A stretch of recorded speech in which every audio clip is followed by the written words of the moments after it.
Sebelum menonton, jangan lupa like, subscribe, dan tekan tombol lonceng. Selamat menyaksikan. Implementasi teknologi telekomunikasi 5G menjadi langkah untuk mewujudkan akses telekomunikasi yang lebih berkeadilan dan memperkuat pertumbuhan ekonomi nasional. Menteri Komunikasi dan Informatika Johnny G. Plate menyatakan, implementasi teknologi telekomunikasi 5G juga menjembatani kesenjangan digital, meningkatkan kemampuan dan literasi masyarakat untuk menggunakan teknologi secara lebih adaptif. Menteri Johnny menyatakan Indonesia telah memasuki era 5G beberapa waktu yang lalu, tepatnya tanggal 27 Mei 2021.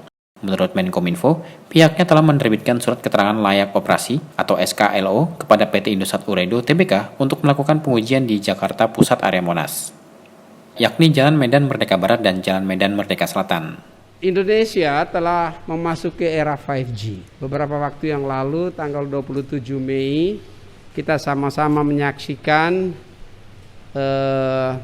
komersialisasi layanan 5G yang dilakukan oleh PT Telkomsel.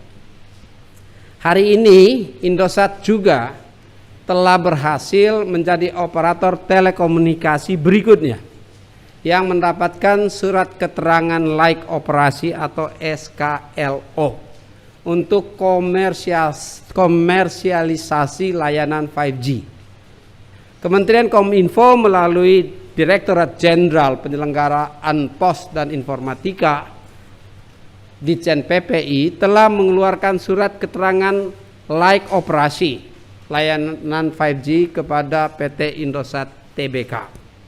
Penerbitan SKLO ini didasarkan pada pelaksanaan uji layak operasi atau ULO bertempat di Jakarta Pusat, area Monas, Jalan Medan Merdeka Barat, Jalan Medan Merdeka Selatan, di mana PT Indosat dinyatakan layak.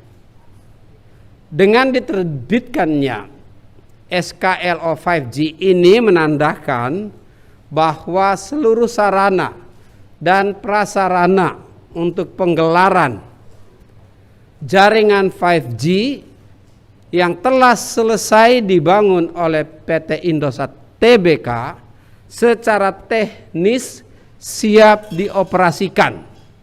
Khususnya akan dilakukan pada pita frekuensi 1800 MHz atau 1,8 GHz dengan lebar pita 20 MHz dalam rentang 1837,5 MHz sampai 1857,5 MHz. Menteri Johnny menjelaskan, tahapan penerbitan SKLO ini dilaksanakan sesuai pasal 4 Peraturan Menkominfo nomor 5 tahun 2021 tentang penyelenggaraan telekomunikasi. Aturan ini merupakan pelaksanaan Undang-Undang nomor 11 tahun 2020 mengenai Cipta Kerja dan Peraturan Pemerintah nomor 46 tahun 2021 tentang pos, telekomunikasi, dan penyiaran. Menkominfo menjelaskan standarisasi 5G yang telah selesai memberikan beberapa alokasi frekuensi yang dapat digunakan untuk basic connectivity, mobile broadband speed, dan super data layer pada spektrum frekuensi 26, 28, dan 39 GHz, termasuk untuk layanan fixed broadband. Menurut Menteri Johnny, pemerintah Indonesia menerapkan kebijakan teknologi netral dalam implementasi layanan 5G. Menteri Johnny mengatakan dengan hadirnya layanan 5G diharapkan akan berkembang dalam waktu yang tidak terlalu lama dan akan terus diperluas berdasarkan pertumbuhan permintaan pasar di lokasi-lokasi lainnya. Bahkan dalam generasi kelima untuk 5G, Menkominfo mengharapkan dapat memberikan layanan untuk mendukung industri dan masyarakat di masa depan, seiring dengan perkembangan kecerdasan buatan atau AI, serta teknologi Internet of Things. Tahapan penerbitan SKLO ini dilaksanakan berdasarkan amanat pasal 4 Peraturan Menkominfo nomor 5 tahun 2021 tentang penyelenggaraan telekomunikasi yang merupakan peraturan turunan Undang-Undang nomor 11 tahun 2020 mengenai Cipta Kerja dan Peraturan Pemerintah nomor 46 tahun 2021 tentang pos, telekomunikasi, dan penyiaran atau Postelsiar. Layanan 5G diharapkan akan berkembang dalam waktu yang tidak terlalu lama. Sekali lagi, ya, layanan 4G diharapkan akan berkembang dalam waktu yang tidak terlalu lama dan akan terus diperluas berdasarkan pertumbuhan permintaan pasar di lokasi-lokasi lainnya. Selain di Pulau Jawa, penggunaan jaringan 5G juga akan diterapkan pada tempat-tempat yang menjadi prioritas utama destinasi wisata. Ya.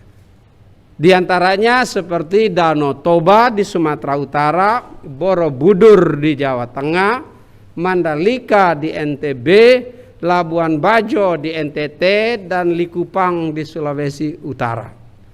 Selain itu akan ada lokasi industri manufaktur yang juga akan menerima jaringan 5G, serta untuk di lokasi tentunya ibu kota negara baru pada tahun 2024 mendatang.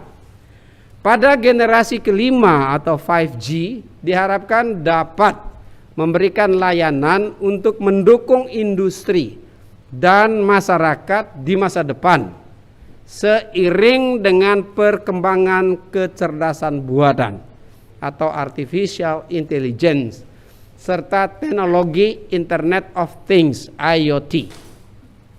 Peningkatan performa melalui kecepatan akses yang tinggi atau high speed, kapasitas yang besar atau high capacity, latensi yang rendah low latency, serta konektivitas yang sangat banyak atau massive connectivity merupakan target dari teknologi generasi kelima ini.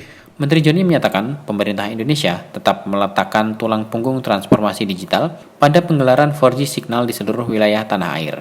Di saat yang bersamaan, Menkominfo menegaskan pemerintah meminta agar operator seluler juga menyelesaikan pembangunan BTS 4G sinyal 4G di wilayah-wilayah komersial termasuk komitmen dari Indosat. Menurut Menteri Joni, pemerintah akan melakukan farming dan refarming spektrum frekuensi untuk memungkinkan penggelaran 5G yang lebih efisien, sekaligus mendukung pemanfaatan 4G yang juga semakin optimal.